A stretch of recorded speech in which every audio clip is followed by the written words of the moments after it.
రాష్ట్ర ప్రభుత్వం ఏం చేయొచ్చు, ఇప్పుడైనా ఏం ఆలోచించవచ్చు నిజంగా. అంటే నేను అనేది ఇందులో కుట్రకొని ఎవరిని లోపలేస్తే వేసేయి నువ్వు, దాంట్లో తేల్చు, మనోభావాలు గాయపరచకుండా చూడు.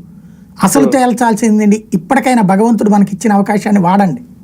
ఇది ఎందుకు ఏ ఉద్దేశంతో మనకి ఇది బయటికి తెచ్చాడో తెలియదు స్వామి, దాన్ని సద్వినియోగం చేయండి.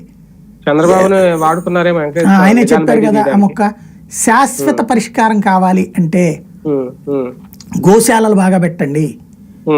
ఈ దేవాదాయ శాఖ భూములు ఉన్నాయి కదా, వాటన్నిటిలో గోశాలలు పెట్టండి, వాటికి కావాల్సిన గడ్డిని ఆ దేవాలయ భూముల్లో పెట్టండి. కాబట్టి అలా గోశాలలు పెట్టి అంత నెయ్యి తీయడం అనేది సాధ్యం కాదనే డైరీ ఫార్ముల మీద ఆధారపడ్డా. ఎందుకు సాధ్యం కాదు?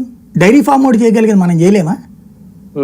నేను అనేది అది, డైరీ ఫార్మ్ ఒకటి చేశాడు కదా, మనం చేయలేమా?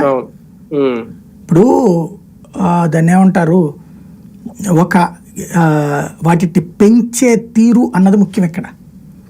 ఆ తీరుని సద్వినియోగం చేసుకోవడం అన్నటువంటిది ముఖ్యం. అది బాధ్యతాయుతంగా ఉండాల్సినటువంటి అవసరం ఉంది. అదే చెయ్యాలంటే చేయొచ్చు, ఇంకా ప్రభుత్వం తీసుకోవాల్సిన నిర్ణయం అంతే అక్కడ. కానీ ఒకటిసారి ఇందులో రాజకీయ కోణంలో చూసుకుంటే ఫైనల్ గా ఒక్క విషయం, హిందువులు క్షమించరానంత నేరం జగన్ చేసేశారు అనేది ఇప్పుడు నిన్న టీజీ భరత్ మాట్లాడిన మాటలు కూడా మళ్ళీ ఇంకా అలాంటి వ్యక్తిని ముఖ్యమంత్రిగా ఎన్నుకోకూడదు పక్కన పెట్టారు. అంటే అల్టిమేట్ గా సార్ ఏం చేసినా రాజకీయ